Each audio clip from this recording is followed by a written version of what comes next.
Hello everyone, welcome to my channel Vivas fashion. আজকে আমি আমার মায়ের বিয়ের শাড়িটা পরে একটা লুক ক্রিয়েট করব।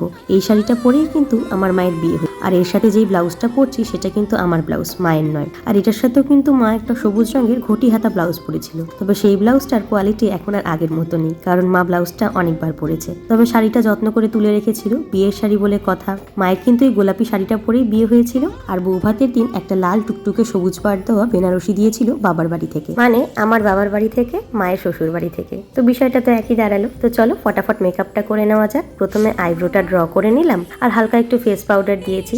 প্রথমে ভেবেছিলাম বিয়ের কোণে সাজবো, তারপরে দেখছি না, মায়ের বিয়ের শাড়ি পরে বিয়ের কোণের সাজাটা না ঠিক শোভা পায় না, অন্তত আমার এই বয়সে এসে, কারণ এখন আমি নিজেও বিবাহিত। তাই সুন্দর করে একটা টিপ পরে হালকা কাজল লাগিয়ে শাড়ি পরে রেডি হয়ে গেলাম। আমার খুব ইচ্ছে ছিল এই শাড়িটা পরে কতগুলো ছবি তুলবো, তাই ভাবলাম ছবি তোলাও হবে আর এর পাশাপাশি একটা ভিডিও তোমাদের সাথে শেয়ার করা হবে। ভিডিওটা ভালো লাগলে লাইক করো। আজকে এখানেই রাখছি, দেখা হচ্ছে পরের ব্লগে।